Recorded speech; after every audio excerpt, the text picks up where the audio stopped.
Hello everyone, I'm Dr. Nisha and Jacob from Career Guidance and Adolescent Counseling Cell, Alapura. Through this platform, we constantly explore pathways for our youth, career guidance, and educational insights. But to truly understand the world of tomorrow, we must understand the world as it is today. And sometimes that means looking at the hard, cold facts of global geopolitics. Today, we are diving deep into an article titled Pakistan's Arms Sales Drive Calls for India's Attention.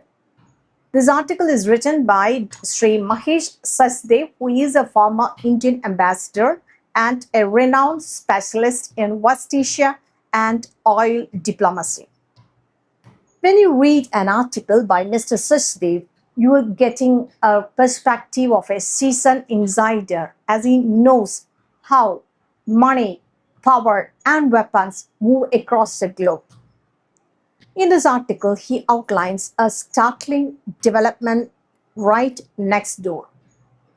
Our neighbor, Pakistan, is rapidly transforming into a massive arms exporter, striking multi-billion-dollar deals in conflict zones. We will discuss exactly what India needs to do to step up. Let's start with the sheer scale of what's happening. Ambassador Sachdev highlights two massive mega deals that have completely flown under the radar for many. First, the Libya deal.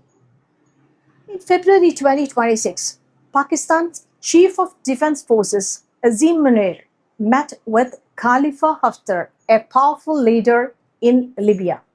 What was the result? A jaw-dropping of $4.6 billion arms deal. Pakistan will supply the Libyan National Army with weapons, including JF-17 fighter jets and Super Mushak training aircraft. Interestingly, the JF-17s are built in Pakistan but with heavy Chinese assistance. And who is funding this multi-billion-dollar purchase? Reports say it is the United Arab Emirates, UAE. Second is the Sudan deal. Pakistan is not stopping there. They're chasing a similar deal in Sudan, a country torn apart by civil war. They're negotiating to sell $1.5 billion worth of defense equipment to the Sudan Armed Forces. This includes light attack aircraft, drones, and air defense systems. If they include those JF-17 fighter jets, the price tag jumps to $4 billion. And who is the financier for this one? Saudi Arabia is heavily hinted at. When you add up their recent deals and offers to the countries like Azerbaijan, Myanmar, Nigeria, and Bangladesh, Pakistan claims a potential export pipeline could reach a staggering $13 billion. Now, hearing these numbers might sound intimidating, but the author provides a crucial reality check. There are severe constraints to Pakistan's ambitions. First one is production limits. Pakistan can only produce about 25 JF-17 jets a year, and they have to share those with their own air force. Second is foreign dependency. They lack a strong independent industrial base. They're heavily reliant on importing components from China and build their weapons. Third is the legal minefield. The countries they're selling to, Libya and Sudan, are under United Nations arms embargoes. These are legally and morally very tricky waters. So why are they doing this? Ambassador Sachet points out a brilliant, although concerning, geopolitical strategy. Pakistan's military is essentially acting as a subcontractor for wealthy Gulf monarchies. By supplying the weapons that countries like UAE and Saudi Arabia want sent to these conflict zones, Pakistan earns desperately needed hard cash. But more importantly, they earn brownie points. They use these defense ties to wash away the international taint of terrorism and poor financial practices. It emboldens their military headquarters and gives them a fresh narrative of success on the global stage. This brings us to the most critical part of the article. Where does India stand in all this? India's defense exports have grown rapidly, standing at about $2.8 billion in 2024-25.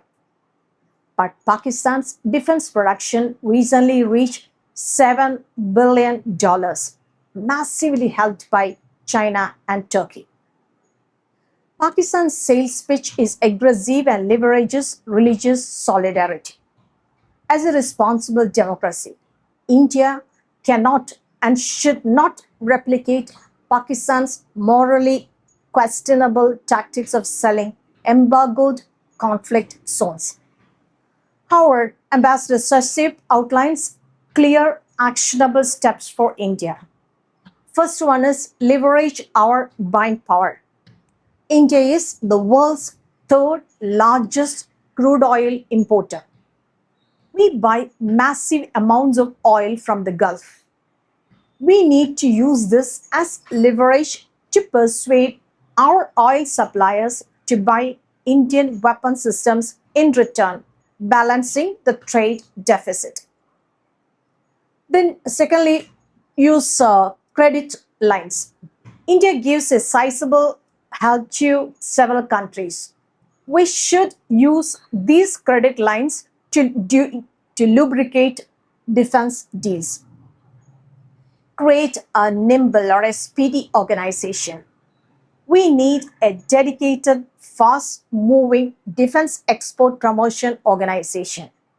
It should include private defense producers, IT experts, and AI specialists. Right now, India has a highly skewed, it's not accurate balance. We are the world's second largest arms importer, but we rank very low among defense exporters.